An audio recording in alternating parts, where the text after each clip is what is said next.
Temos então imagens vindo da Casa Branca. A gente começa então com a sequência dos discursos no café da manhã de oração nacional.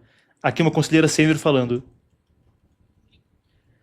Ela diz: é uma honra estar nessa reunião sagrada onde a consciência, a liderança e a nação se encontram. Um momento que lembra a nossa nação e o mundo de que a fé importa, a oração importa e a ciência da soberania de Deus importa. Algo que o presidente nos lembrou no ano passado, quando ele publicamente prezou Deus pelo milagre de sua vida. Nessa manhã, nos reunimos não só para orar, mas também para agradecer.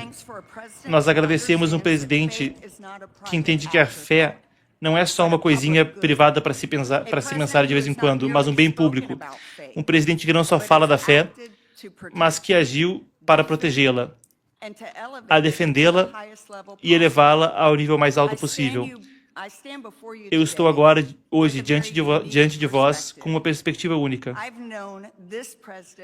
Eu conheço esse presidente há mais de 25 anos.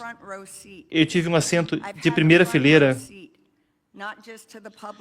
não só aos momentos públicos, mas aos momentos privados, que a maioria jamais verá. E é ali, longe das câmeras e das multidões, que o caráter realmente se mostra. Eu vi a compaixão dele quando ninguém estava olhando. Eu vi a generosidade dele quando não havia nada a ganhar. Eu vi ele se envolver para ajudar os esquecidos, os subjugados, os vulneráveis. Não porque aquilo era politicamente conveniente, mas porque era a coisa certa a se fazer. Há mais de 20 anos atrás, eu estava no escritório dele na Trump Tower. E um pastor e um amigo estavam comigo. Conforme a conversa acontecia, o presidente olhou não para os famosos na sala, mas para a minha amiga, e perguntou para ela o que ela fazia. E ela disse: eu trabalho nas ruas com os desabrigados, os que têm dificuldades com vícios e com mulheres que estão presas em prostituição. Sem hesitar, ele pediu que a secretária assistente trouxesse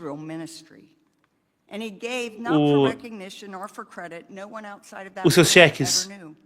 E ele então deu para ela uma doação que ninguém fora daquela sala jamais descobriu. E ele continuou a apoiar aquele trabalho silenciosamente, de forma privada, por um longo período. As Escrituras dizem para cuidar das viúvas e dos órfãos, defender os pobres e amar a piedade. Eu vi esse presidente viver dessa forma silenciosamente, de novo e de novo, através de ações, não só palavras. Como conselheira sênior para o escritório de fé da Casa Branca, a Jenny Corn, minha colega, está aqui também. Posso dizer sem hesitação que nenhum presidente na história moderna, ou talvez em toda a história, fez mais de forma estrutural, substantiva e sincera para elevar e proteger a liberdade religiosa. Ela é aplaudida então ao dizer isso.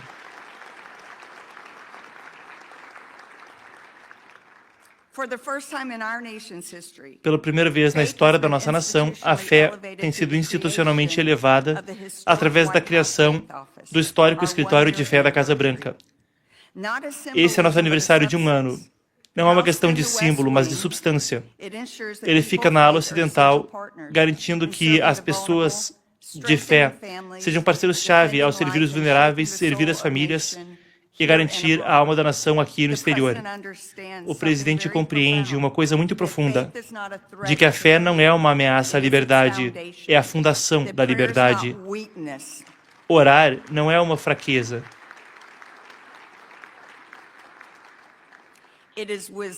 É sabedoria. E que liderança, no seu melhor, não só responde ao povo, mas responde a Deus. Em um momento quando a fé está sob pressão mundialmente, esse presidente não teve vergonha de se erguer como um campeão da liberdade religiosa dentro e fora de casa, defendendo crentes perseguidos.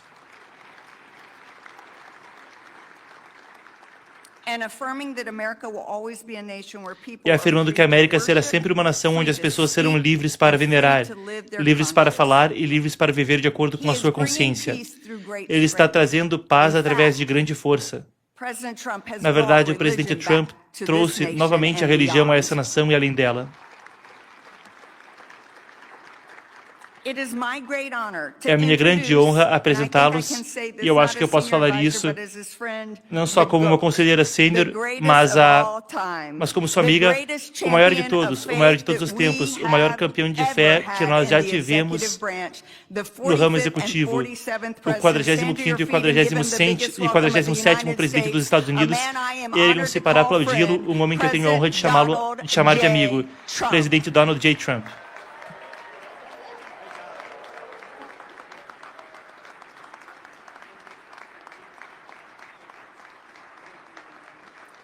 Muito bem, a gente vê então o presidente subindo ao palco no Café da Manhã Nacional de Oração, uma ocasião realizada desde 53 em Washington que reúne membros de ambos os partidos para a discussão de liberdade religiosa e também como um ato simbólico, um ato moral nos Estados Unidos.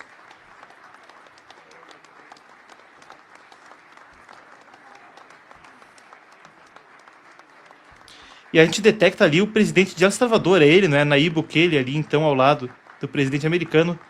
Um convidado, tem gente de mais de 50 nações que viaja para o Café da Manhã Nacional de Orações. A gente vê ali, da esquerda para a direita, Nayib Bukele, John Thune, chefe do Senado, a Linda McMahon, secretária da Educação, salvo engano, Mike Johnson, presidente da Câmara.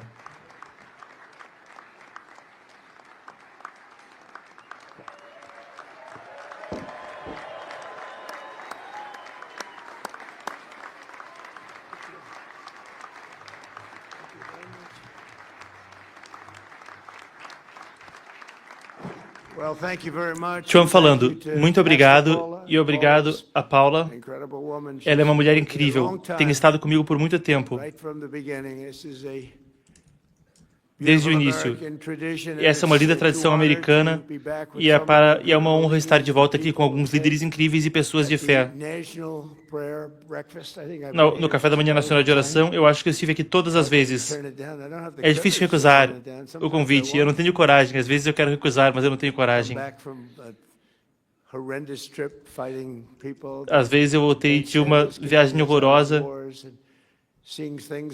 de gente que não consegue ficar fora de guerras, vendo coisas que ninguém acreditaria se visse. Da última vez que eu vim aqui, eu cheguei às 4 da manhã em Washington e disseram, senhor, você vai falar às 7 da manhã. E eu falei, que maravilha. Eu disse, aonde?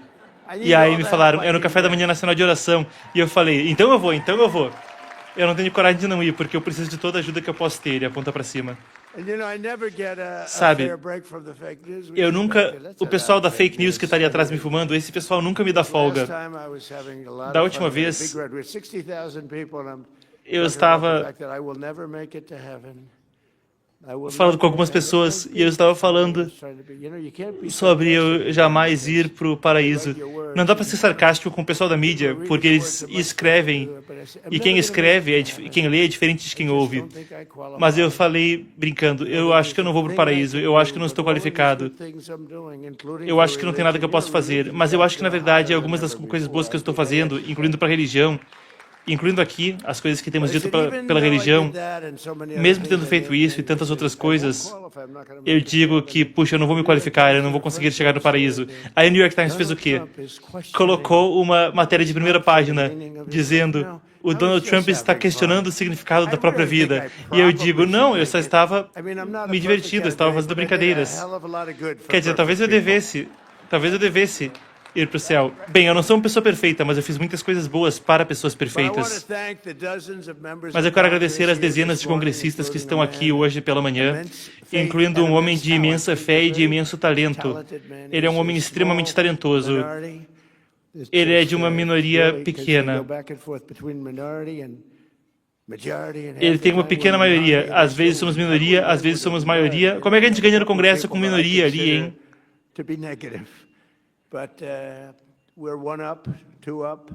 Mas temos um ou dois congressistas a mais, às vezes temos 3, talvez tenhamos mais 2 vitórias em breve e teremos uma vantagem de 3 congressistas. E aí a gente considera como se fosse uma vitória gigante. Dá para imaginar se a gente conseguisse 20 ou 30 assentos a mais que eles? Aí seria fácil demais, não teria nem diversão com o Congresso. Eu recebo esses telefonemas do Mike Johnson e ele fala, pode falar com a gente? Eu digo, são 3 da manhã. Tem 2 tipos de gente. Tem o tipo que vai conosco, fecha conosco, está conosco para o bom e para o ruim. Isso são 95% dos republicanos. E aí tem um tipo que precisa de um empurrãozinho todas as vezes. Para a coisa mais simples sobre republicanismo, religião, a coisa mais fácil de aprovar no mundo, eles sempre deixam difícil. Mas eles sempre cedem. Mas eu sempre tenho que ligar para eles às 3 da manhã. E eu pego e ligo. Eles me dizem, presidente, o presidente da Câmara está ligando. E eu digo, Mike, que horas são? Ele me fala, são 3 da manhã. Tem 9 congressistas aí que estão jogando duro. Você telefona para eles, por favor. E eu falo, beleza, não tem problema. Mas são sempre os mesmos 9, não é não, Mike? Então eu ligo. E eu digo, Chip? E aí, Chip, como é que tá? E ele diz, olá, senhor. E ele me fala, senhor, eu não consigo. Posso falar com você no café da manhã? Temos um voto às 9 da manhã. E ele diz, tem que me dar uma concessão, senhor. E eu digo, tá bom, vem para o café da manhã, Chip. E aí vem alguns outros aí. São sempre os mesmos 9 congressistas. Eu não quero ficar falando o nome deles. Mas tem um que nunca chega. Tem um que nunca nos dá refresco, é um não automático. Se a gente reforma o assistencialismo, se a gente fizer a melhor coisa do mundo pela religião, não importa o que façamos ou quão bom seja, os maiores cortes fiscais de todos os tempos, como nós fizemos.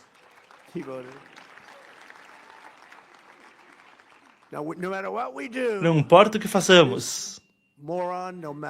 Esse bobão, não importa o que seja, a gente pode fazer tudo de bom ao mesmo tempo. Mike, qual você diria que eram as 5 melhores coisas? A gente vai fazer as 5 melhores coisas para o país. E aí vamos receber 100% de votos, exceto por esse cara chamado Thomas Massie. Tem algo errado com esse cara. A gente chama ele de Rand Paul Jr. Eles simplesmente votam não. Eles gostam de votar não. Ele acha que é bom politicamente para as pesquisas, mas ele está com 9% nas pesquisas. Mas sabe, nós temos grande apoio, temos ótimo apoio pela religião. Eu fiz mais pela religião do que qualquer outro presidente. A Paula estava falando, aquilo foi muito legal. Ela estava falando, e eu disse para quem estava no backstage, o que ela falou era verdade. Mas, sabe, no final das contas nem é tão grande, porque vários presidentes, a maioria dos presidentes modernos, certamente os modernos, não fizeram muita coisa pela religião. Eles simplesmente se safaram, ficavam com essa de que quero ser neutro. Eles sempre querem ser neutros ou contra. Eu não sei como é que alguém de fé vota em um democrata. E eu sei que temos alguns democratas aqui.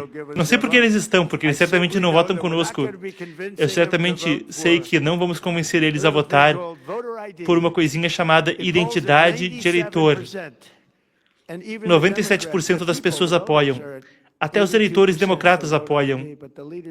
Mas os líderes democratas não querem aprovar a identidade eleitoral na urna. Mais de 90% das pessoas apoia. Se chama identificação do eleitor. Quando você vai para votar, você tem que se identificar. Você...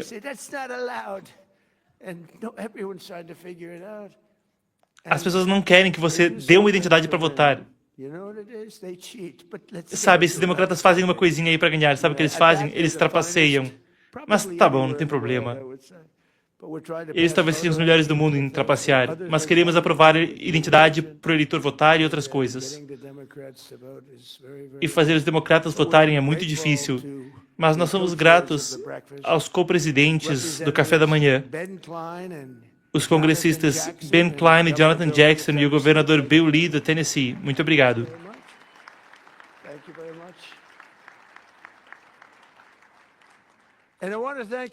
Eu quero agradecer um homem que tem estado comigo há um longo tempo, temos sido amigos.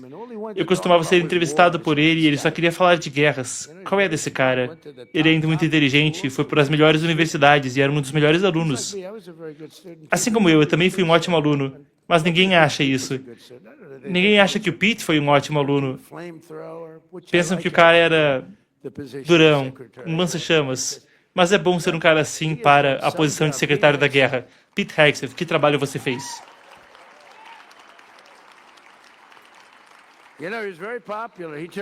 Sabe, ele é muito popular. Ele largou um contrato milionário de 5 anos lá na Fox. A esposa, não quero ficar falando dela, ela é ótima, mas ela disse, tá maluco? Mas a verdade é que o Pete tem sido simplesmente incrível. Eu costumava ser entrevistado no Fox and Friends. E eu falava com o Pete e eu perguntava, do que você quer falar? E o Pete dizia, eu quero falar da soltura de 25 prisioneiros. De 25 prisioneiros que eram soldados americanos. Eles lutaram muito bem. Venceram todas as batalhas. Eram 25 deles. Foram presos por lutar muito bem. Pete, você não diria que esses caras eram durões? Mas é verdade. Nós ensinamos as pessoas a combater. Aí colocam elas na cadeia porque elas lutaram um pouco bem demais. Fazíamos isso. Mas normalmente não é o tipo de coisa normal numa entrevista. Mas eu via isso nele, eu via o amor dele pelas Forças Armadas. Era óbvio. Ele sempre quis proteger os soldados. Mas eu disse, quer saber, esse cara é realmente esperto. Se eu vencer essa presidência, se eu vencer essa coisinha, nessa segunda eleição, não foi fácil. Se eu não fizesse isso... Antes eu já tinha um ego grande, mas depois que eu ganhei isso, agora eu realmente tenho um ego grande. Ganhei todos os estados-chave. Ganhei voto popular. Na primeira vez falaram que eu não ganhei o voto popular. Na verdade eu ganhei, mas eles dizem que não. Eles sempre iam me apresentar. Enquanto Donald Trump não ganhou o voto popular na mídia, iam me apresentar assim. Um democrata ia me apresentar em algum evento e falavam, o Donald Trump não ganhou o voto popular, mas ganhou a presidência. E eu falava, isso é horroroso. Se a gente ganhar o voto popular e ganharmos por muito, a gente tem que ganhar. Nós tivemos um ótimo primeiro mandato, a melhor economia da história, mas esse mandato vai detonar aquele lá, deixar muito para trás, 18 trilhões de dólares entrando no nosso país. Mas tivemos um ótimo primeiro mandato, reerguemos as Forças Armadas. Sabe, o Biden deu um pedacinho das forças para o Afeganistão de forma brilhante. Deixou tanques, aviões e coisas do tipo para trás. Por que você não voa os aviões de volta? E ele disse, ninguém pensou nisso. E falaram, é difícil remover o equipamento de lá. E eu falo, tá falando sério? Você não consegue só voar os aviões para fora de lá? Aviões de milhões de dólares. E falaram, senhor, é melhor deixar eles para lá, porque é mais efetivo em termos de custo. Essa gente é maluca. Mas agora está sob controle como você jamais viu. As nossas Forças Armadas nunca foram tão fortes. E você viu isso com os bombardeiros B-2 no Irã. E você viu recentemente com a Venezuela, onde estamos indo de forma fantástica com a liderança. Se tornou um ótimo relacionamento. Eu não acho que houve algo assim na história. 50 milhões de barris de petróleo agora indo para Houston. E estamos trabalhando com eles muito bem. Eu não acho que eu vi algo desse tipo. A cooperação que nós temos é ótima para eles também. Porque eles estavam em grandes apuros economicamente. E ainda assim tem mais petróleo que qualquer outro país do mundo, eu acho, exceto a gente. Mas tem mais petróleo que quase qualquer país do mundo. Por sinal, nós e eles juntos, 68% do petróleo mundial. Eu sei que isso não significa muito para o pessoal das religiões aqui. Eu sei que vocês querem ouvir sobre religião. Mas, sabe, deixamos o país forte e estamos indo muito bem. Foi uma operação incrível. Eu diria que quando as pessoas viram aquilo, eu estava falando, sabe, com um grande líder de El Salvador, e ele disse, cara, que ataque foi aquele? Eu nunca vi nada assim, não é? Até pelo seu padrão que é alto, hein? Ele olha para Bukele. Aquilo lá foi um ataque dos infernos, não é? Mas nós temos um ótimo país, temos tremendos líderes, um tremendo gabinete e uma ótima ministra é a Procuradora-Geral Pam Bondi, que está aqui. Pam, onde é que você está, Pam? Ela está aqui? Onde está ela? Ela quer ser discreta. Ela quer ser discreta. Você está pegando fogo, Pam? Sabe, falavam da Kristi Noem ontem. Eu fiz a entrevista do Super Bowl. E falavam, senhor, você vai dispensar a Kristi Noem do serviço? E eu falei, não. Eu disse, por que eu faria isso? Temos a melhor fronteira da história do país. Temos os melhores números de criminalidade que já tivemos. Até o ano de 1900. 125 anos, e são os melhores números de criminalidade. Apesar de termos tido o pior presidente que já tivemos antes de mim, o Biden. Ele nem sabia que era presidente. Então ele não vai levar para o pessoal. Eu não quero que ele leve para o pessoal. Felizmente, ele não tem nem ideia do que eu estou falando. E ele está assistindo. Ele está feliz com o que eu acabei de falar. É esse cara que estava administrando o país. Mas ele foi o nosso pior presidente. Teve alguns ruins. O Obama foi terrível.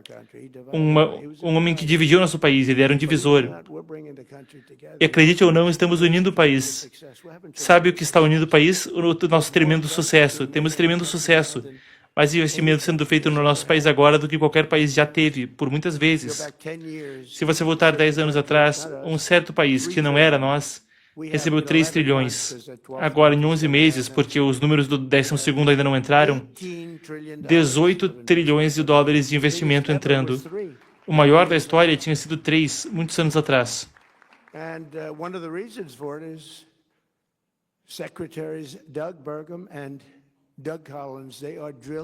E um dos motivos é os secretários Doug Burgum e Doug Collins.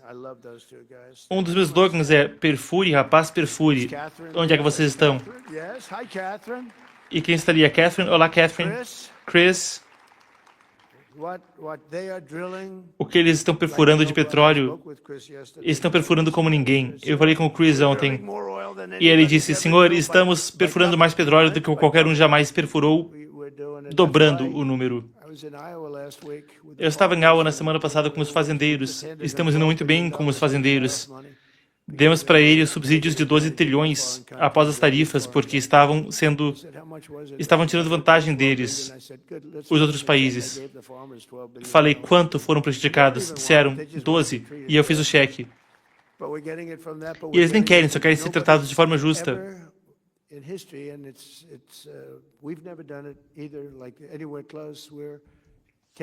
Agora nós estamos tirando mais energia da nossa linda terra. Petróleo e gás, energia limpa. Eu sempre falo, lindo, limpo, carvão. A única coisa que eu disse para esses 2 caras, que eles têm que fazer, porque eles são os melhores que tem no mundo, eu disse, quando vocês falarem as palavras carvão, toda vez que falarem carvão, toda vvez que falarem, tem que vir antes 2 palavras. Lindo e limpo. O Doug estava fazendo um discurso outro dia e ele falou carvão umas 40 vezes e ele ficava falando lindo e limpo carvão, lindo e limpo carvão. Só funciona algumas vezes, né?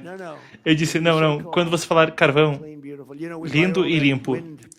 Compramos todas aquelas usinas eólicas, mas não compramos mais. Não compramos nada de energia eólica, não é nada. Porque é um jeito rápido de perder dinheiro, de perder beleza, de matar seus pássaros. E além disso não funciona. A Europa, sabe? É horroroso com aquelas turbinas eólicas na Europa. Eu passei pelos países deles e sequer dá para reconhecer o que eles fizeram. Eles têm um problemão nas mãos agora entre imigração e energia. A Europa está se destruindo e é melhor eles se espertarem. Eu amo eles, eu sou amigo com todo mundo de todos os países ali. Ajudei muitos deles. Subiu o investimento em gastos militares com um percentual do PIB de 2% para 5%. Nem achavam que 2% seria possível, mas 5%. Mas não dá para reconhecer a Europa. Quando você fala as diferentes cidades, é uma coisa muito triste de se ver. Eu fui para Davos, eles me convidaram. E quando eu saí de lá, a Suíça disse, talvez seja o convite mais estúpido que já demos para alguém. Mas eu falei para eles, estão destruindo o próprio país. A questão energética lá é ridícula. E com a imigração, rapaz, eu estou falando, é um lugar onde muitos desses países sequer podem ser reconhecidos. E eu gostaria de ver eles sendo corrigidos. Muito em breve vai ser impossível para eles se corrigirem. Temos aqui a nossa diretora de inteligência nacional e internacional, Tulsi Gabbard. Ela está fazendo um ótimo trabalho. Onde está Tulsi? Estavam criticando muito ela 2 dias atrás, porque por insistência da Pam, ela foi e ela deu uma olhada na questão dos votos, e todo mundo falava, por que ela está fiscalizando as eleições? Porque a Pam queria fazer isso. Sabe por quê? Porque ela é esperta. E aí todo mundo estava falando, não tem nada a ver com o cargo dela tem a ver com inteligência internacional. E eu falava, uau, as mesmas pessoas que falavam isso ficavam falando que a Rússia tinha afetado nossas eleições. Então, imagine que a Rússia tivesse algo a ver. Mas, bom, a Rússia não teve nada a ver. Aí agora eles falam que a Rússia não teve nada a ver. Mas pode jogar a China e uns 5 outros países nesse balaio. Mas ela fez um ótimo trabalho, e a Pam fez um ótimo trabalho, e nós apreciamos isso. Eu não te vejo há uns 2 dias. E eu tenho aqui um dos maiores negociadores, eu tenho tanto orgulho dele. Ele é um grande negociador, inteligente e respeitado por todos. Jameson Greer. Onde ele está? Ele está aqui em algum lugar. Obrigado, Jameson. Esse cara é ótimo. Que ótimo time nós temos. Ótimo time econômico, ótimo time militar. Temos o general Raising Cane. O general Cane, ele acabou com o Estado Islâmico. Em 3 semanas, me disseram. O general Milley disse, vai demorar 5 anos, senhor. Disseram, senhor, vai demorar 5 anos. E eu disse, qual é? Temos o melhor equipamento do mundo, estamos lutando contra caras que usam rifles ruins, às vezes facas. Eu falava por quê? E aí eu fui para o Iraque. E eu encontrei um cara chamado Kane. Eu saí do avião e tinha 3 generais ali. Eu fui perguntar para eles por que diabos não estamos ganhando a guerra contra o Estado Islâmico. Eles ficavam jogando joguinho com a gente. E foi ali que eu conheci Raising Cane. Eu disse, qual é o seu primeiro nome? Raising. Eles me chamam de Raising. Eu disse, que tipo de nome é esse?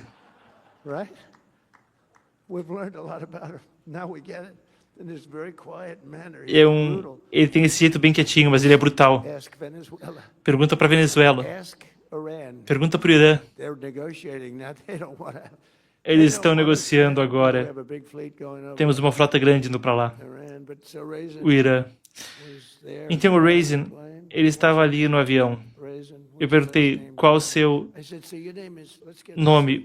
Raising. E o sobrenome? Kane. E eu falei, então seu nome é Raising Kane? Ele disse, é assim que me chamam. Eu disse, é você que estou procurando. E ele disse, senhor, se você quiser, você pode dormir lá. Eu disse, eu não preciso dormir, eu estou dormindo num avião há 20 horas. Eu dormi no avião.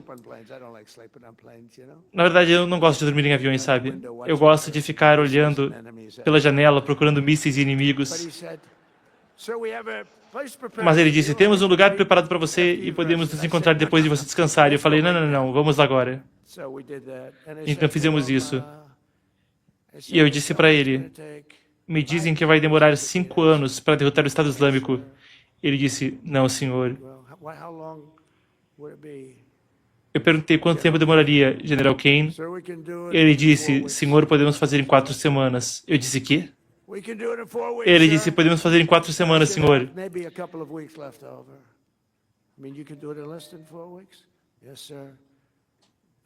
Eu disse, E por que ficam me falando, lá os generais de televisão, como eu chamo eles, dois péssimos generais?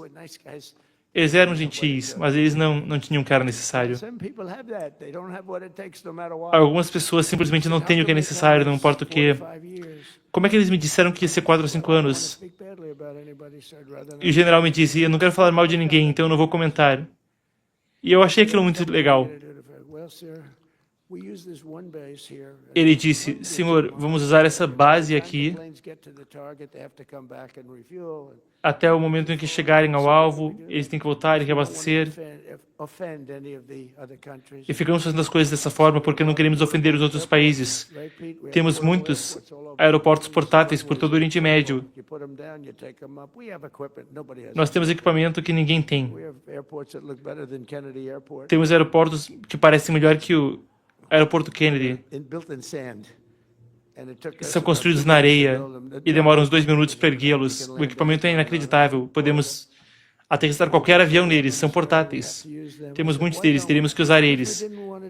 E eu fiquei perguntando para o general, por que não usamos? E me diziam que era porque não queríamos ofender nenhum outro país. E aí eu perguntei, estamos no meio do deserto. Algum país descobriria se nós decolássemos de alguma faixa no deserto? E me disseram que não teriam nem ideia, não poderiam detectar.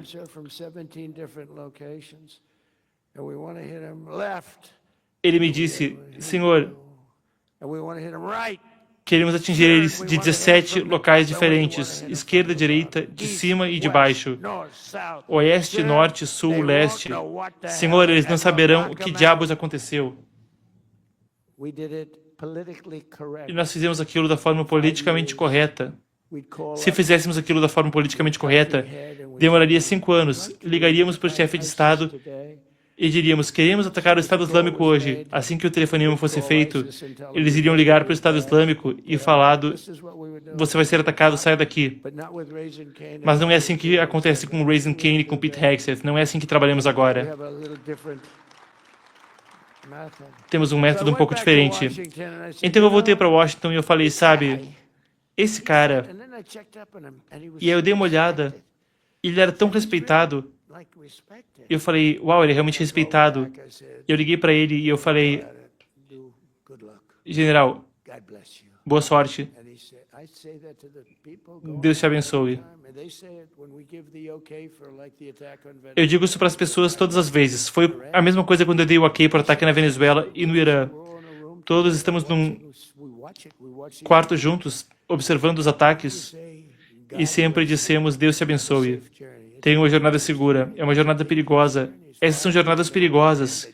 Voar pelo meio do Irã. Eles sabem que você está vindo e você está num bombardeiro B-2, uma coisa inacreditável. E eles não conseguem ver porque ele é furtivo. Tão bom que pedimos mais 20 deles novinhos. Versão atualizada.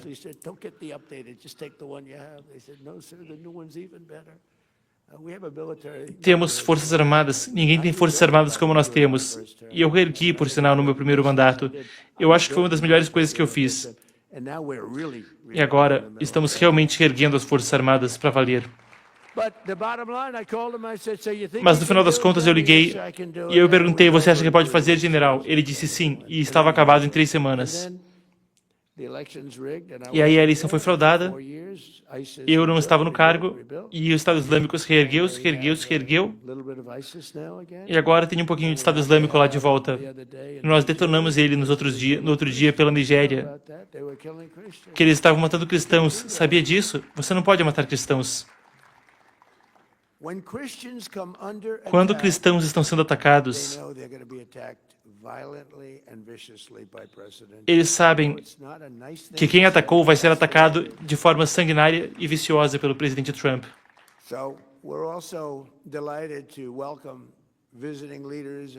Nós também temos a honra de receber dignatários de mais de 110 países que estão aqui, incluindo uma das minhas pessoas preferidas, o presidente Bukele de El Salvador. Ele tem sido tão incrível, ele tem sido um ótimo aliado desse país. Obrigado. Um ótimo aliado.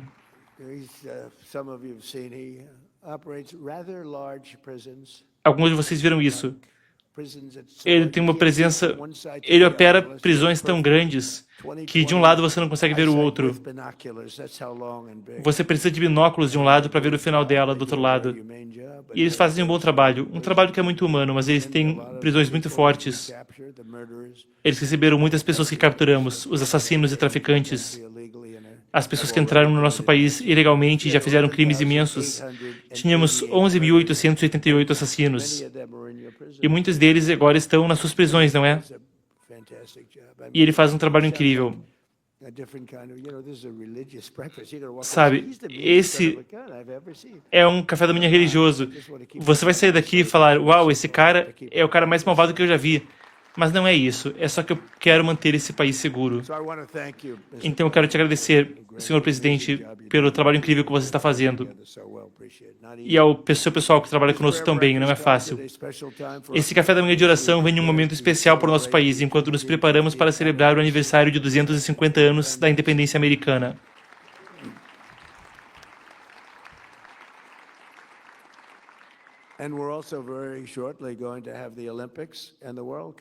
E também muito em breve teremos as Olimpíadas e a Copa do Mundo. Sabe, fui eu que fiz elas virem para cá. Fui eu que consegui as Olimpíadas e a Copa do Mundo. E eu estava tão chateado porque eu estava tentando antecipar a data delas, mas eu não conseguia. No meu primeiro mandato eu estava conseguindo elas e o Barack Obama estava se recusando a receber as Olimpíadas. Sabe, ele foi para lá, ele fez a apresentação do plano dele para as Olimpíadas e a apresentação dele ficou em último lugar. Isso não deveria acontecer.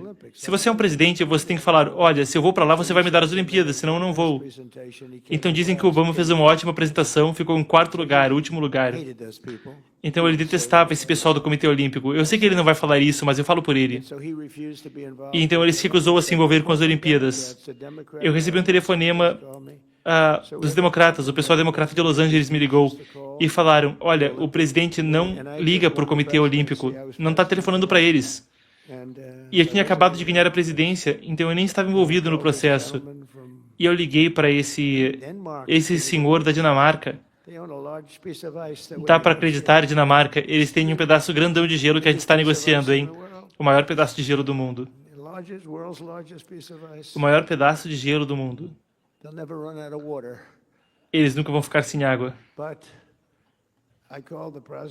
Mas eu liguei para o presidente, liguei para as várias pessoas do Comitê Olímpico, o chefe do Comitê Olímpico, um cara muito legal, e eu não consegui tirar ele do telefone. Ele estava doido por um carinho, porque ninguém ligava para ele. Só queriam saber do presidente. Os Estados Unidos querem as Olimpíadas? Eles não queriam escolher os Estados Unidos, e então alguém falar que não ligava. Eu disse, eu desesperadamente quero, nós vamos conseguir. Eu falei com ele e com outras pessoas e eu resolvi. Eu liguei para os democratas em Los Angeles, a prefeita de Los Angeles. Estavam devastados. Eles só queriam que o chefe de Estado reconhecesse as Olimpíadas. Mas resolvi e conseguimos as Olimpíadas. E conseguimos a Copa do Mundo. Eu não sei se o Gianni está aqui da Copa do Mundo, mas aquele cara é demais. Mas consegui ambas. E eu fiquei realmente chateado. E aí eu disse, puxa, eu não vou ser presidente quando acontecer. Porque vai ser um mandato depois do meu segundo mandato. Porque quando você consegue as Olimpíadas, vai ser 10 anos depois. Então eu fiz todo aquele ótimo trabalho. Não foi tão fácil. Consegui as Olimpíadas, consegui a Copa do Mundo. Agora vão acontecer daqui a 1 ano e meio. Meio ano. Sabe, eu também queria falar que eu produzi o aniversário de 250 anos da América, que foi minha ideia, que eu que fiz a festa. Mas não dava para falar isso, então eu desisti. Mas acontece que eu sou presidente durante esse período. Então pense nisso. Presidente, consegui as Olimpíadas para os Estados Unidos, consegui a Copa do Mundo para os Estados Unidos e provavelmente eu sequer vou ser convidado para assistir e eu estava muito chateado com isso. E aí eles fraudaram a eleição. E aí eu disse, eu vou voltar. E agora eu tenho as Olimpíadas e a Copa do Mundo. Não é não?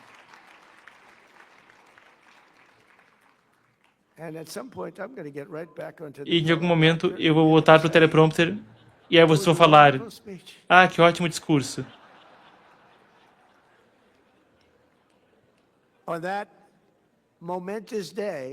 Naquele dia fenomenal, em 1776, isso é muito mais fácil. Sabe, é necessário muito talento para falar espontaneamente. Agora que eu estou lendo, de volta ao teleprompter é mais fácil. Mas, bem, é se você tem esse talento que você vira presidente. Temos palavras importantes para falar e temos muito tempo para falar. Porque quando se trata de religião, eu tenho todo o tempo do mundo. Eu sou um dos poucos que fala que para a religião temos todo o tempo do mundo. Mas naquele dia épico, em 1776, a história mudou para sempre, quando os nossos fundadores proclamaram a verdade imortal que ecoou pelo mundo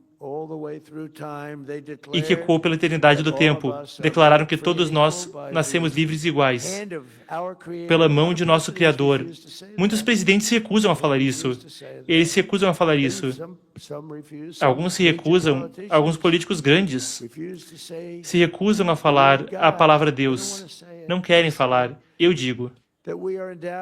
Nós somos dotados de direitos sagrados, a vida, a liberdade, não por um governo, mas por Deus Todo-Poderoso, Ele próprio.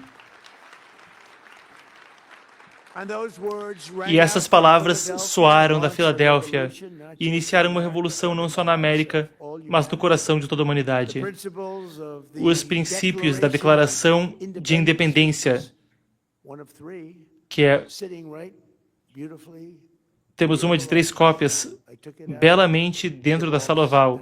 Eu tirei do cofre e pendurei na parede. É linda, lindamente protegida. E é um documento magnífico. Eu olho para ela o tempo todo. Eu leio ela frequentemente, tanto quanto posso. Verdadeiramente uma obra brilhante de arte. Essas palavras instilaram o espírito de patriotas em todas as nações, libertaram milhões da tirania e tiraram bilhões da pobreza.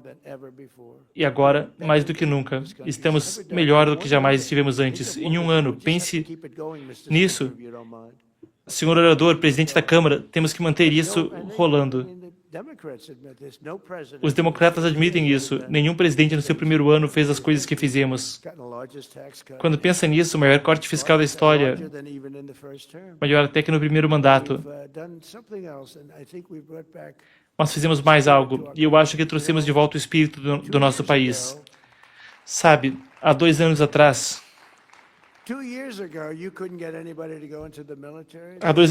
ninguém se alistava no exército. Riam de você quando você falava que ia ser militar. Ninguém respeitava o nosso país.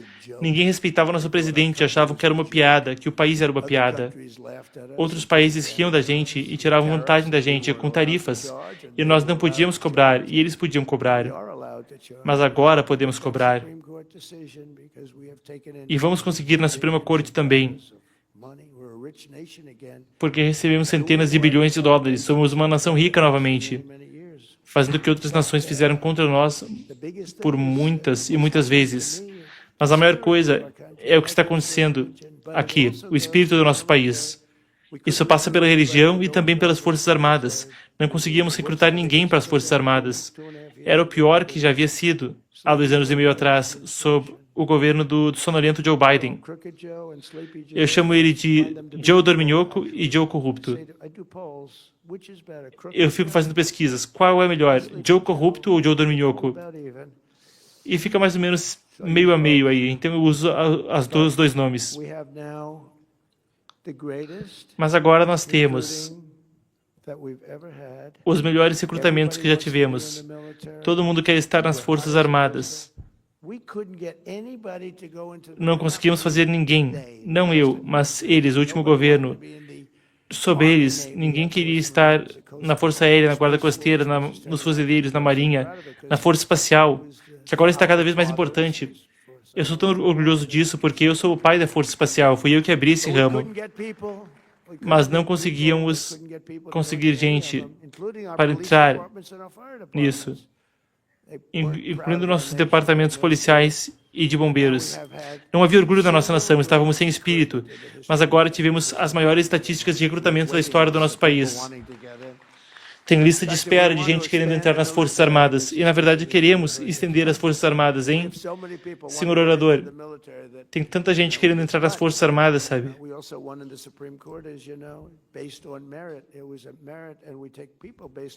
Também tivemos uma vitória da Suprema Corte quanto ao mérito, sabe?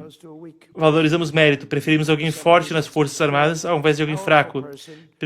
Preferimos uma pessoa forte, poderosa, com ótima visão, que pode atirar bem um rifle, ao invés de alguém que seja extremamente fraca, que não tenha massa muscular, que não consiga disparar um fuzil, que sequer tem ideia de onde está. Temos forças armadas onde todo mundo parece Tom Cruise, só que maior. Contratamos com base em mérito, e isso inclui as universidades. Para entrar nas universidades, sabe, ótimas notas, ótimos conselhos. Aí alguém passa na frente que sequer está perto da sua qualificação. Isso é horrível, mas e agora é um sistema por mérito. Sabe, o nosso país foi erguido em um sistema de mérito. E aí nós nos afastamos de mérito. Mas recebemos de volta. Foi uma ótima decisão da Suprema Corte, se eu posso falar. Temos que basear o nosso país em mérito. Senão não teríamos um país. Estávamos indo numa direção terrível. E eu dou muito crédito nisso para a Suprema Corte. Eles também me dão uns péssimos vereditos às vezes. Mas eu dou muito crédito para a Suprema Corte. Foi necessário muita coragem. Mas eles entenderam que era a coisa certa a se fazer. Para ser uma grande nação, eu acho, posso estar errado, porque eu assisto muita coisa, leio muita coisa, mas você tem que ter religião. Você tem que ter fé, tem que ter Deus. E graciosamente, conforme nos reunimos aqui hoje, há muitos sinais de que a religião está voltando. Não são só sinais. A religião está voltando muito forte. Sabe, as igrejas estão enchendo. Você não tinha isso 2 anos atrás. Foi complicado com a Covid, mas tratavam vocês de forma terrível. Os democratas, desculpa aí aos congressistas, mas a verdade é que pastores estavam fazendo missas a céu aberto, orações a céu aberto, com as pessoas a metros umas das outras. Sempre gostam de falar, o Trump é ditador, mas eu não sou um ditador. Eles aqui parecem ditadores, parecem a Gestapo. Estavam prendendo gente por ir à igreja. Estavam prendendo gente, tratando gente de forma horrível.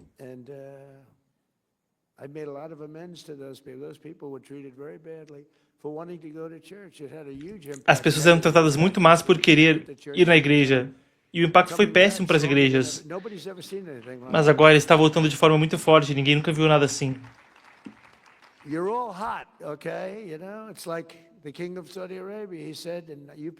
Vocês estão em alta. Provavelmente vocês já me ouviram falar isso. Mas eu me encontrei com o rei da Arábia Saudita há 1 ano e meio atrás. E ele disse, sabe, há 1 ano e meio atrás, ele disse, achamos que o seu país estava morto. E agora você tem o melhor país em qualquer lugar do mundo. É o país mais quente de qualquer lugar do mundo e ninguém chega perto. Eu sei que El Salvador está em alta, mas eu acho que dá para falar, não é?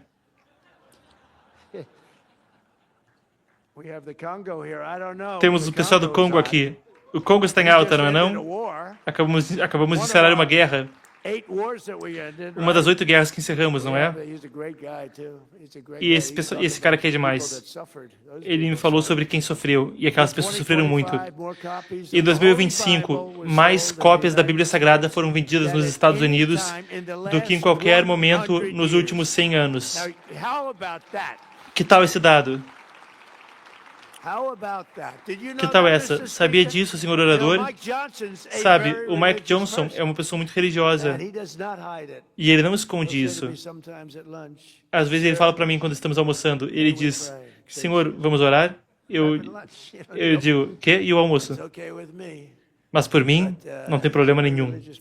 Ele é um cara muito religioso e ele é popular. E ele está fazendo um trabalho inacreditável. E eu acho que Deus está te observando. Deus está observando ele. Não sei sobre mim. Então eu fico do ladinho dele, porque eu sinto que eu estou mais protegido. Nos últimos 12 meses, americanos jovens foram à igreja no dobro da taxa que eles atenderam, que eles iam há 4 anos atrás. E muitas igrejas, vocês veem as estatísticas, a esquerda radical, a extrema esquerda não está feliz com isso e os democratas não estão felizes com isso. Por sinal, esse vai ser o último ano que os democratas vêm para esse evento, hein? Eu tenho que dizer para vocês, como diabo vocês votam nesses caras? Mas algumas igrejas estão vindo 30, 50 ou até 70% de aumento no número de convertidos e também no número de pessoas que está indo para a igreja toda semana. Para apoiar essa renovação animadora que está acontecendo, eu tenho orgulho de anunciar que em 17 de maio de 2026, estamos convidando americanos de todas as partes para irem para uma oração no Parque Nacional de gratidão. E nós vamos fazer uma coisa que vai ser durona. Nós vamos fazer uma nova dedicação da América, uma nação sob Deus. Nós vamos dedicar a América novamente como uma nação sob Deus. Ele se refere ao slogan que também está impresso nas notas de dólar.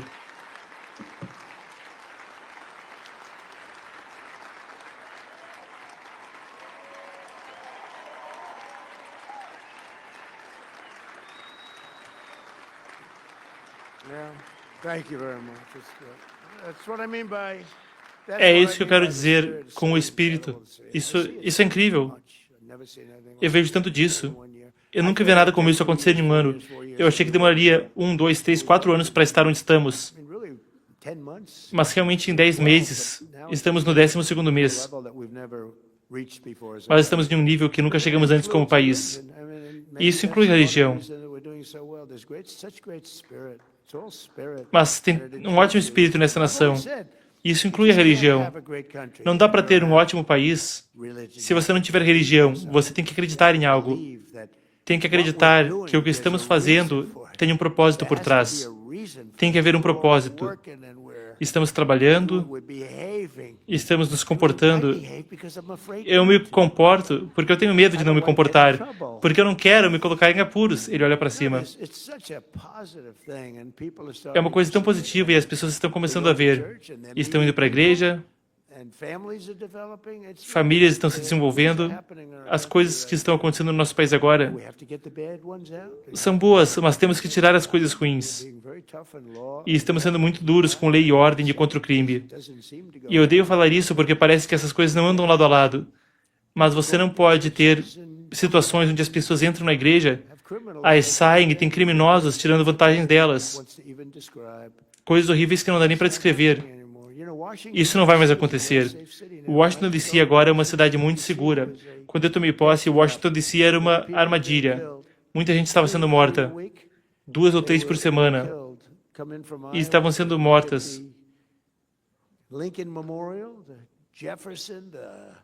O Lincoln Memorial, os monumentos.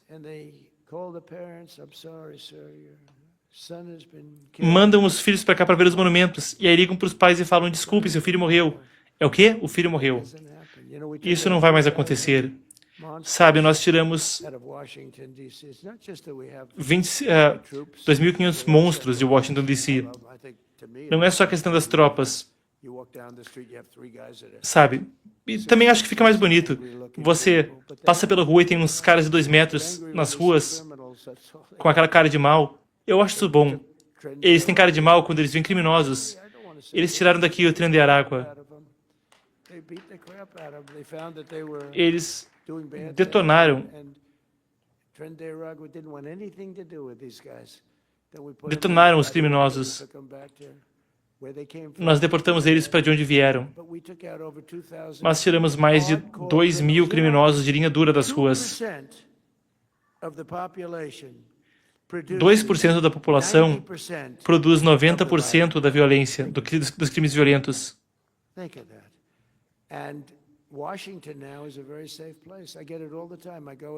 Sabe, Washington agora é um lugar seguro. Eu vou para a Casa Branca e o pessoal diz para mim, as equipes, o staff, jovens, homens e mulheres dizem, eu vim caminhando para o trabalho, eu sequer podia caminhar para o trabalho antes. Eles caminham para o trabalho. A cidade está bombando, os restaurantes estão abertos. Sabe, antes o restaurante seria roubado com arrastão. E aí bateriam nas pessoas com a coronha da arma. Agora Washington é uma cidade muito segura. Não temos quase nenhum crime e é um milagre. Mas aconteceu muito rápido. E é a mesma coisa nos lugares onde entramos. Na Louisiana, em New Orleans, eu recebi um telefonema do governador Jeff Landry. O cara é ótimo.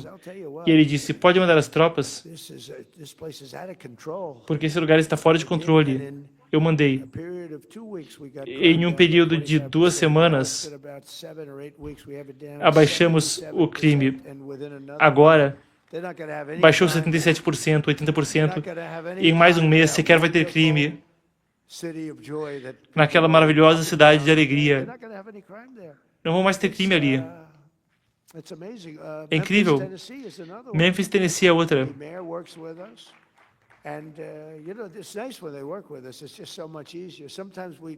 Às vezes, os prefeitos não querem trabalhar conosco. Como em Minnesota, mas ainda assim baixamos o crime 25%. Se não tivéssemos que lutar contra esse governador horroroso e esse prefeito horroroso, o tal do Fry.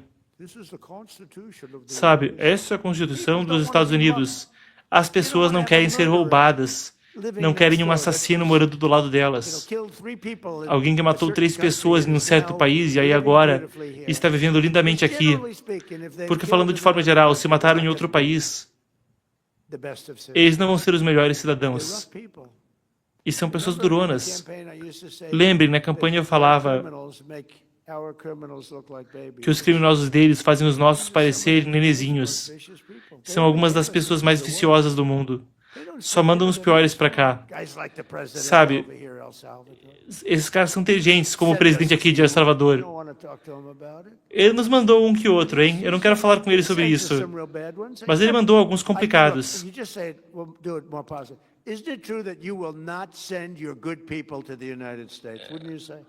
Não é verdade que você não manda uma gente boa para os Estados Unidos? Ah, ele não sabe, né? Mas ele mandou gente ruim para os Estados Unidos. E eu vou falar com ele sobre isso, mas eu adoro ele. Ele fez um ótimo trabalho. São gente inteligente. Esse pessoal é esperto, esperto que nem gente de rua. Quando você administra um país da América do Sul, você tem que ter a malandragem. Os líderes desses países não mandam as pessoas boas para cá. Eles só mandam as pessoas ruins. Eles querem manter as pessoas boas. Mas fizemos um ótimo trabalho.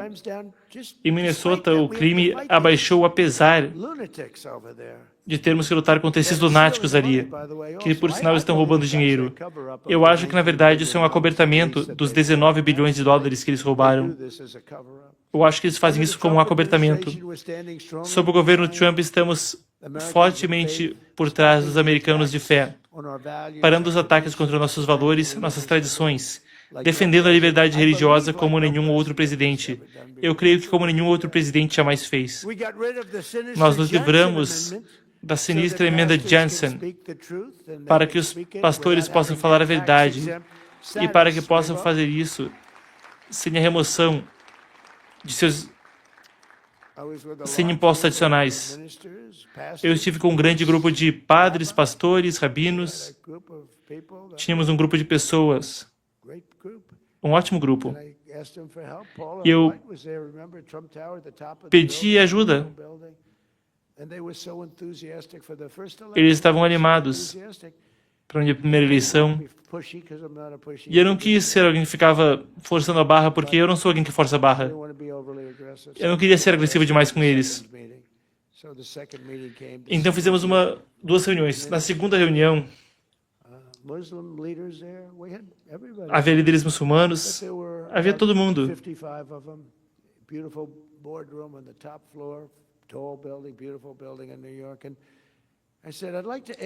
E eu disse para eles eram ótimos.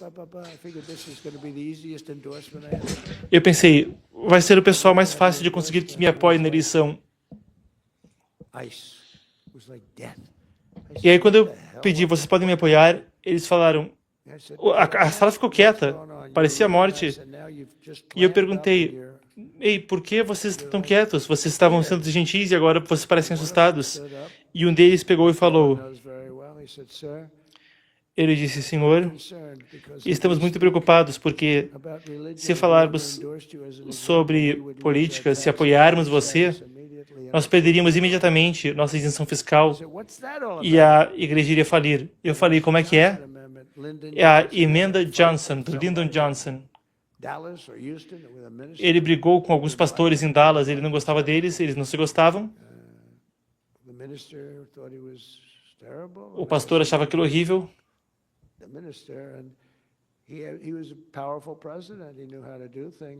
Johnson foi um presidente forte, ele sabia fazer as coisas. Então, basicamente, o que ele fez foi a emenda Johnson, que basicamente tira a sua liberdade de expressão. Pessoas como eu querem ouvir os pastores, querem ouvir os padres. E havia restrições de falar de coisas importantes, como quem eleger.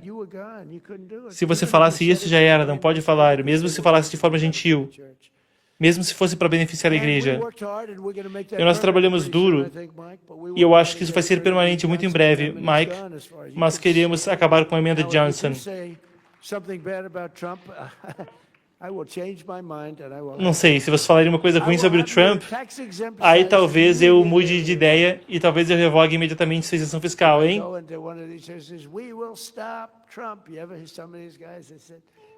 Se você vai para algumas igrejas, tem pessoal falando aí, vamos parar o Trump, mas não são muitas, porque eu ganhei 94% dos votos nesse setor.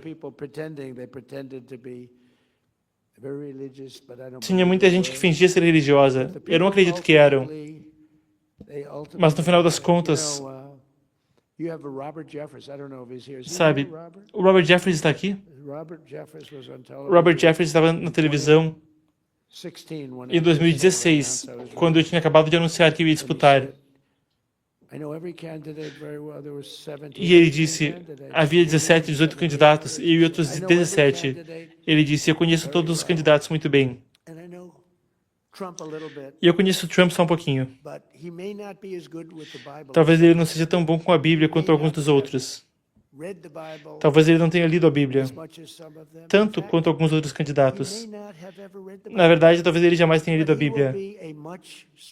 Mas ele vai ser um mensageiro muito mais forte para nós.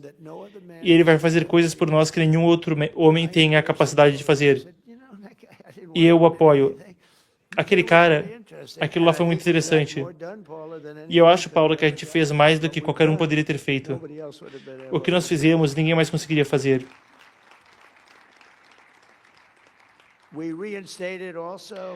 Nós também devolvemos ao cargo todos os membros das Forças Armadas que haviam sido removidos por objeções religiosas. Gente que foi removida da força por objeção religiosa à questão de vacina e outras coisas. Restauramos esses patriotas de volta aos seus cargos e indenizamos o seu pagamento completo. Eu acho que, na verdade, eles foram removidos pela sua fé. Eu acho que a vacina foi, na verdade, uma forma de punir quem era religioso. Eu não sei como dá para votar para essas pessoas. Nós aprovamos a maior expansão da escolha escolar para que todos os pais possam mandar o filho para uma escola que compartilhe de seus valores. E hoje eu também estou feliz em anunciar que o Departamento de Educação está oficialmente emitindo as novas publicações, as novas diretrizes para dar direito a orações em escolas públicas.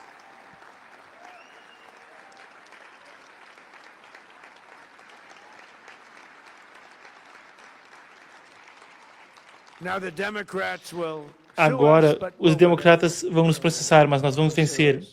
Nós vamos vencer. Eles nos processam por tudo. Eu sou o ser humano mais processado da história. Eles me processam por tudo. Eu tive 2 impeachments por nada.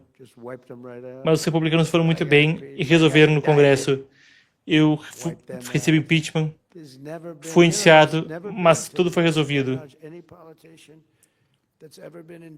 Nunca houve um político que foi indiciado e venceu uma eleição. Políticos muito populares foram indiciados e perderam. Eu fui tão indiciado que eu fiquei de saco cheio de ligar para minha esposa e dizer, querida, me indiciaram de volta. Ela dizia, querido, o que isso significa? Sabem, vocês viram no novo filme, ela é muito elegante. Ela não está nesse mundo de indiciamentos. Não é com isso que ela lida. Ela não sabe tanto sobre indiciamentos. Por sinal, o filme da Melania, que sucesso.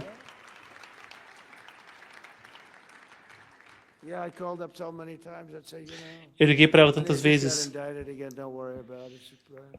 E agora, eu falava, foi indiciado de volta, não se preocupe. Pense nisso muitas vezes.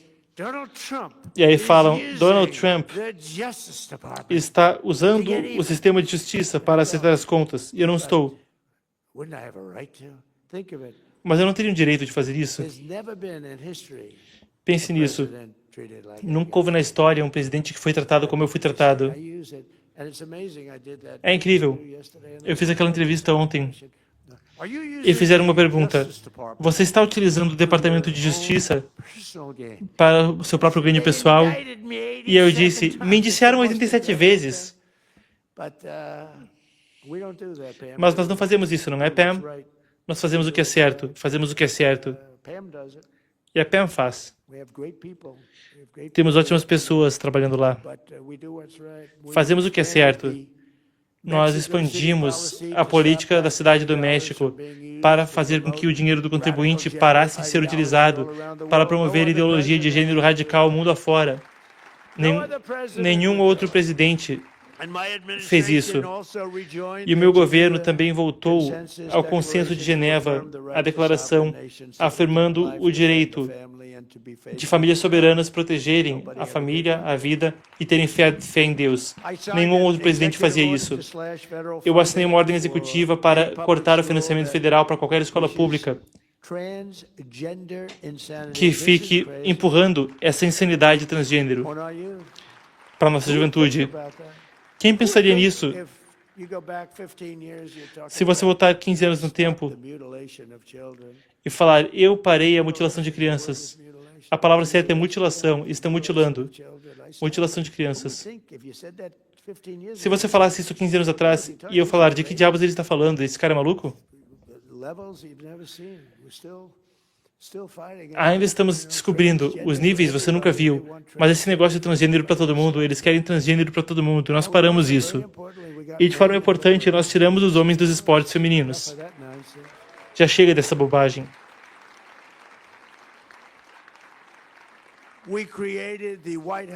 Nós criamos o escritório de fé da Casa Branca pela primeira vez. Nesse mês vai fazer um ano. Acabamos com a Paula e a Jenny e algumas pessoas incríveis.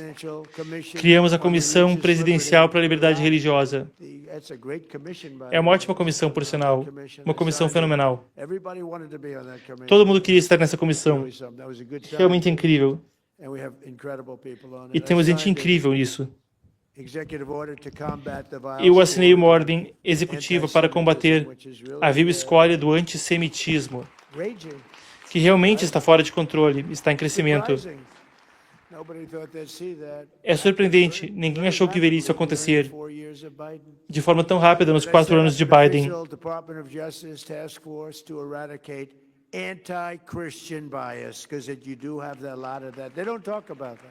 Eu fiz uma força-tarefa no Departamento de Justiça para encerrar o viés anticristão. Ninguém fala disso. Falam de outras religiões. Mas existe muito forte uma tendência anticristã. Você vê em vários países, a Nigéria e outros. Estamos batendo duro nisso. O meu governo está confrontando de frente as campanhas militantes e realmente intolerantes que tentaram tirar crentes religiosos da vida pública, tirá-los da sociedade. Agora, líderes religiosos são tão respeitados, ou mais, do que qualquer líder de qualquer tipo em qualquer lugar do mundo. Líderes religiosos são respeitados novamente, e é assim que tem que ser. São realmente respeitados novamente. Antes estava complicado. Os últimos 4 anos, antes desse ano que foi no nosso mandato, aqueles 4 anos ali foram brutais para líderes religiosos. Alguns foram muito corajosos, alguns não suportaram.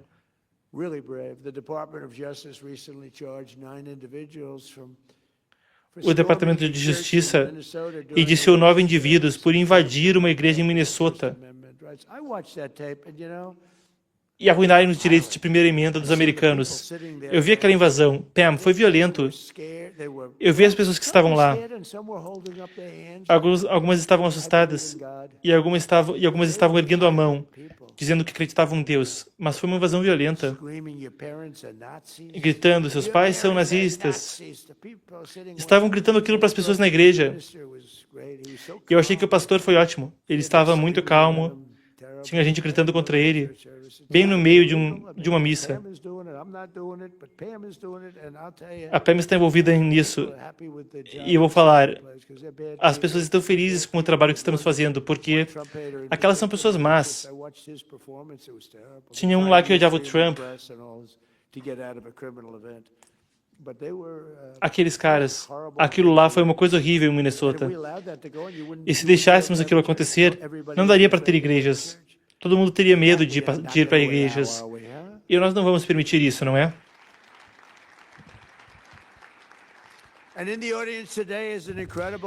Na plateia hoje tem uma mulher incrível que nos lembra que presente precioso é a liberdade religiosa que temos na América. Uma tradição que, de forma triste, não é compartilhada em tantos lugares do mundo. E até mesmo às vezes no nosso país. A nossa mídia é horrível. Se tivéssemos uma boa imprensa, seria melhor. Temos uma mídia muito corrupta e ruim. Meir Ibrahim é um cristão do Sudão. Eu estou trabalhando firme para encerrar aquela guerra. Está muito perto. Vai ser a guerra número 9. Se não resolvermos Rússia e Ucrânia antes do Sudão. Mas estamos muito perto de resolver ali.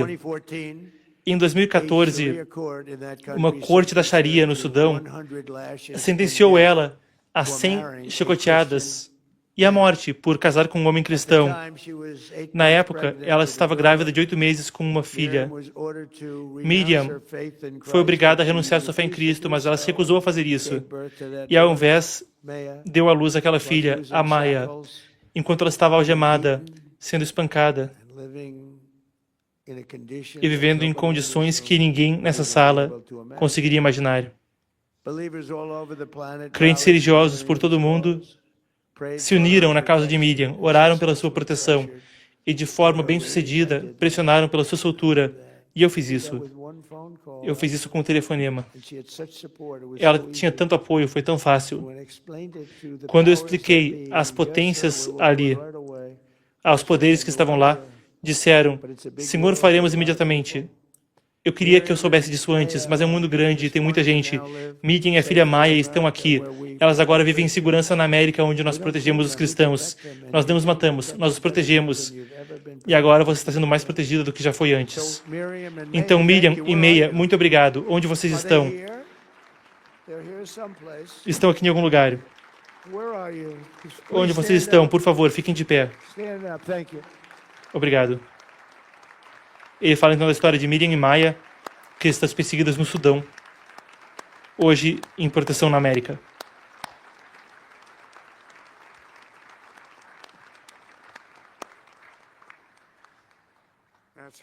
Isso é ótimo. Muita coragem.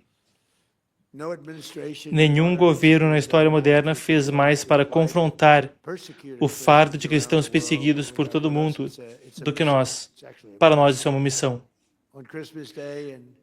No dia de Natal, em coordenação próxima com o governo da Nigéria, trabalhamos com eles. Eu pedi ataques aéreos poderosos para dizimar os terroristas do Estado Islâmico que estavam matando cristãos naquele país aos milhares. Sequer dá para acreditar. Nós atingimos eles com tanta força que eles não sabem o que aconteceu. E nós íamos fazer em um dia diferente, e eu disse não, faz no Natal, para que eles entendam. Lembrem-se, o Natal, Eu disse, vamos trazer de volta o Natal, porque as pessoas não estavam mais usando esse termo. Nós trouxemos de volta a palavra Natal. No governo não queriam usar, e estamos usando novamente.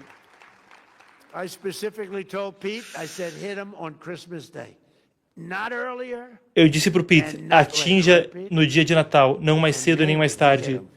E cara, como ele acertou. Nós atingimos de volta, não é recentemente. Temos a honra de hoje ter a primeira dama da Nigéria, que também serve como uma pastora cristã na maior igreja da Nigéria. Uma mulher muito respeitada. Primeira dama, por favor, onde você está?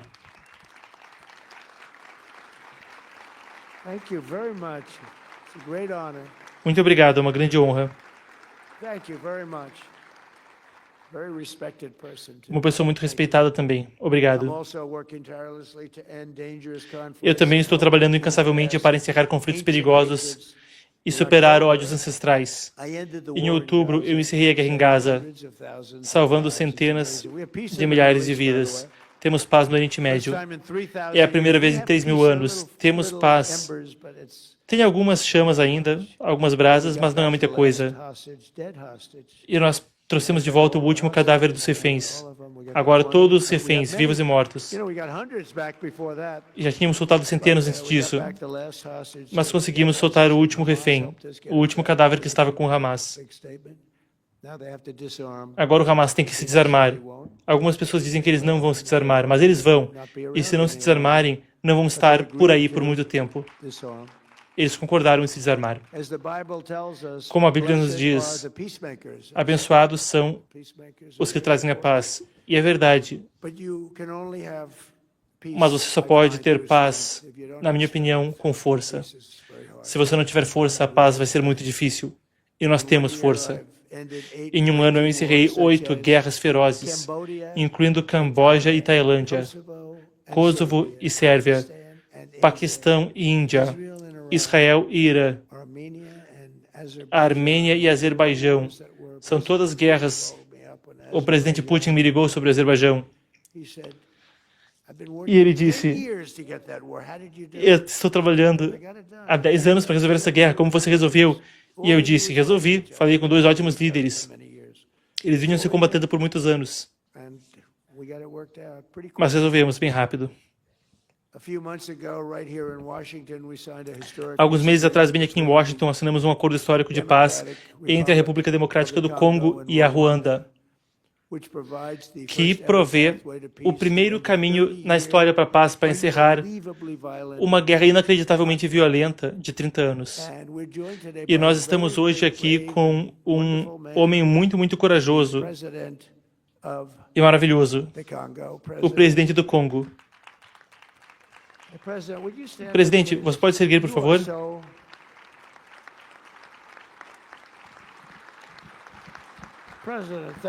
Presidente, muito obrigado.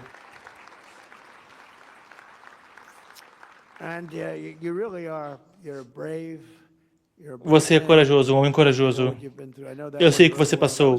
Eu conheço bem essa guerra. Foram muitos anos, não é? E está se resolvendo. Nada é fácil, não é? De vez em quando eu tenho que ligar para os dois, mas estamos resolvendo. E vai ficar bem. Você é corajoso e apreciamos que você esteja aqui. É uma grande honra. Você é um bom homem.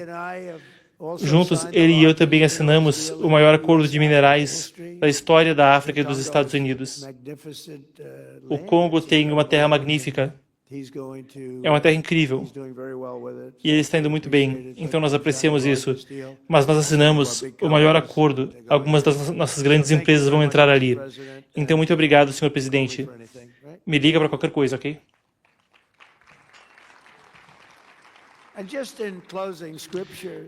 E só para fechar, a Escritura sempre nos diz que abençoados são os puros de coração. Eu não sei se isso se aplica para mim necessariamente, hein? Paula, isso se aplica para mim? Não tenho certeza. Eu tento. Mas, nessa manhã, estamos junto de 2 jovens patriotas americanos, crentes religiosos.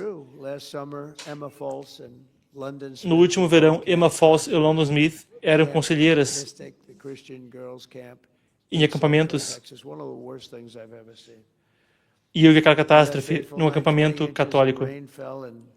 Naquela noite,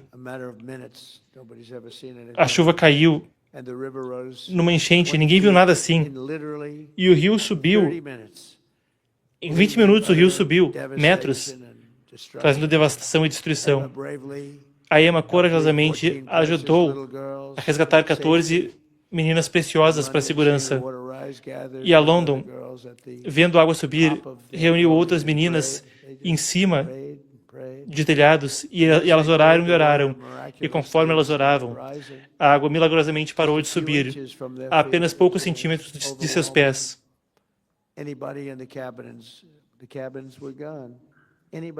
Qualquer um que tivesse ficado para baixo ou para trás, o rio levou. Achavam que seria seguro naquelas cabines, mas não era. E a água começou a recuar e muitas horas depois, finalmente foram resgatadas. Como vocês sabem, muitos jovens morreram naquela noite. Quando perguntada ao que ela esperava que outros tirassem da sua história, ela disse que a vida dela não era garantida. Não deveríamos tomar a vida como uma coisa garantida. Deveríamos vivê-la bem. Foi uma declaração incrível, eu vi ela falando. Uma jovem falando aquilo. Foi incrível, na verdade. Uma declaração muito complexa que ela fez. Inteligente, verdadeira. London, eu sei exatamente o que você quer dizer e eu quero agradecer a vocês duas por estarem aqui. E sua coragem incrível e memorável. Realmente tem sido incrível. Eu perguntei para elas se elas queriam falar e elas falavam que eram tímidas. Talvez vocês sejam tímidas, mas são muito corajosas. Vocês podem ficar de pé, por favor?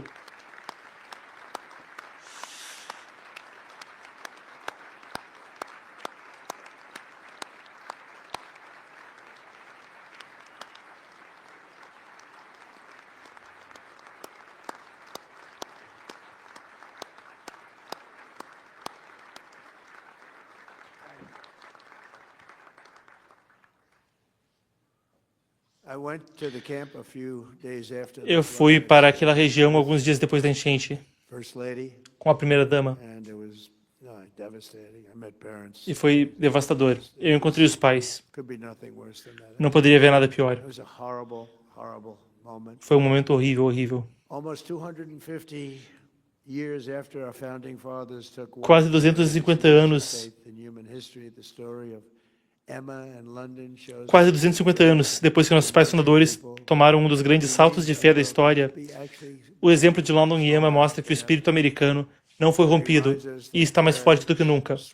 Isso nos lembra que as orações fortalecem, orações curam, orações empoderam e orações salvam.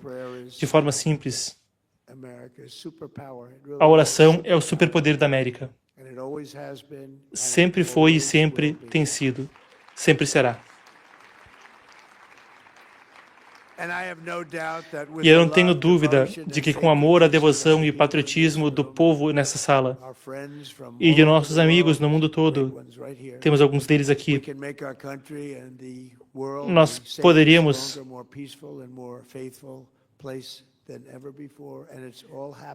poderíamos tornar o mundo mais seguro e pacífico do que jamais antes. Isso está acontecendo diante dos seus olhos. Eu quero agradecê-los. Deus abençoe vocês e Deus abençoe a América. Obrigado a todos.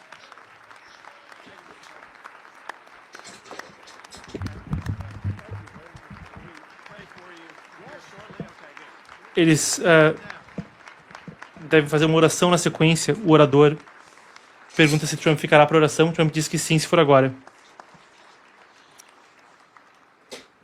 Segue-se então uma oração. Obrigado, Sr. Presidente. Todos vocês poderiam, por favor, se unir a mim em uma oração pelo presidente? Pai Celestial, estamos diante de vós com corações humildes, cientes de que toda autoridade por sobre a terra está sob seu cuidado. Hoje nós erguemos o presidente Donald J. Trump e pedimos pela sua sabedoria e sua orientação, conforme ele carrega o manto da liderança pela sua nação e pelo mundo. Sabemos que colocaste ele nessa posição, nesse momento glorioso de 250 anos de nossa nação. Então, imploramos que qualquer que seja a tempestade que venha em seu rumo, que ele possa enfrentá-la com clareza e sabedoria.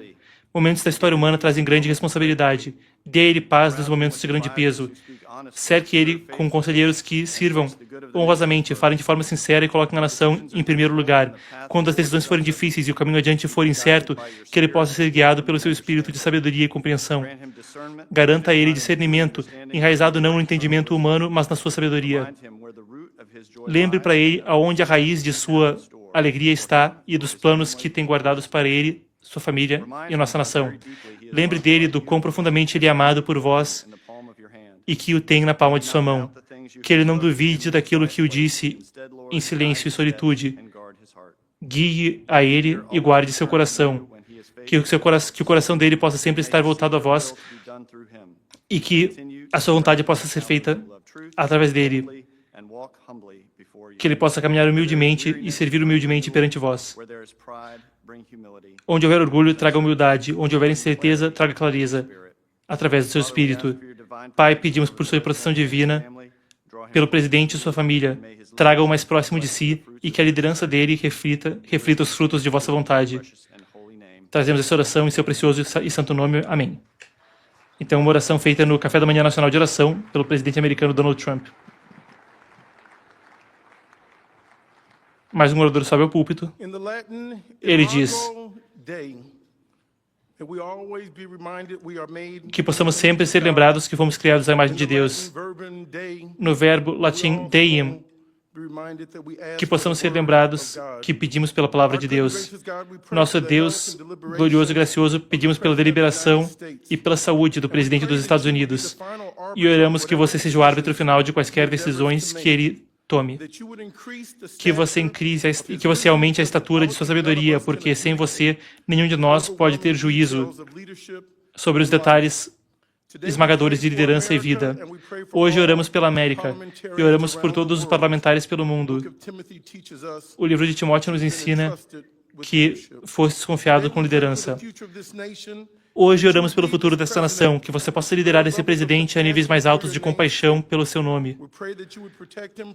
Oramos que o proteja das iniquitudes da maldade e que dote ele de grande clareza, coragem e capacidade para fazer o que for correto. Hoje, nós lembramos que as vidas de milhões de pessoas estão nas mãos dele e que se ele tem o poder para transformar amanhã à noite ou reduzir o país a caos e sofrimento, por isso oramos que esse presidente, o melhor entre nós, possa se erguer pelo bem dessa nação e desse mundo. Oramos que a bondade e a misericórdia se anunciem na vida dele de formas novas e poderosas.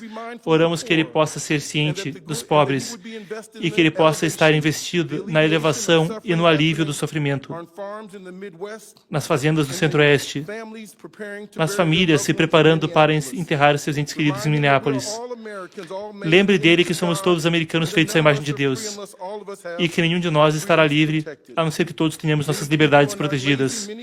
Muitas pessoas não estão preguiçosas, só estão cansadas. Muitas pessoas simplesmente não estão bem. Mateus 25 nos ensina que pela fé, os dotes são dados por Deus e devemos demonstrar compaixão entre outros. Mas nós oramos, acima de tudo, que faça valer sua vontade na vida dele, que possamos fazer mais pela glória maior de Deus, porque no final de tudo, quando estiver dito e feito, que possamos orar como Jesus ensinou, que possamos render tudo a Jesus. Então toda a esperança eu dou a ele gratuitamente, para sempre confiarei na vida dele. Que seja feito vosso reino na terra como no céu. Amém.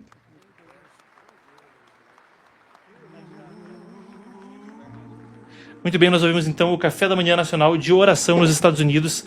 O 74º, desde 1953, é uma tradição que tem se perpetuado. E ali nós vemos então o presidente se despedindo dos dignatários. O menino gospel toca ao fundo por questão de direito autoral. Normalmente o YouTube complica, então a gente remove também o som. Mas nós vemos então, são mais de 110 dignatários internacionais vindo de diferentes nações pelo mundo. A gente vê ali o presidente de El Salvador, Nayib Bukele, então também entre eles, conforme o público se despede do presidente americano que discursou nesse Café da Manhã Nacional de Oração, onde ele anunciava um ano atrás também a criação do escritório de fé da Casa Branca e também anunciou a questão de ações contra o Estado Islâmico em proteção de cristãos na Nigéria. Hoje também, horário cheio, tá? Agenda cheia em eventos internacionais. Tem o Epoch News às 5 da tarde, você vai acompanhar comigo. Você acompanha comigo também o pronunciamento de imprensa da Casa Branca a partir das 3 da tarde. E a gente aguarda para ver, mas aguarda-se a confirmação, então, também de um anúncio do presidente americano marcado para a noite. Ainda não confirmado, mas deve haver um anúncio do presidente americano à noite. Muito bem, então, foi um prazer e uma honra estar com você nessa manhã e eu te vejo imperdível. 3 da tarde, coletiva de imprensa da Casa Branca, desdobrando que podem ser anúncios grandes com a questão internacional. E eu falo com você também às 5 da tarde no Epoch News de hoje, onde a pauta está cheia. É Irã prendendo petroleiro, é questão de Elon Musk brigando com os reguladores europeus, é o fim do tratado de limitação nuclear entre Rússia e Estados Unidos. A pauta hoje está sensacional. Eu te vejo às 3 na coletiva de imprensa da Casa Branca e às 5 no Epoch News aqui nesse canal. Tá certo? Combinado então? Então, até breve, eu te vejo no início da tarde. Muito obrigado então. Curta, comente, compartilhe, se inscreva, a coisa toda. Tudo isso ajuda demais e até breve.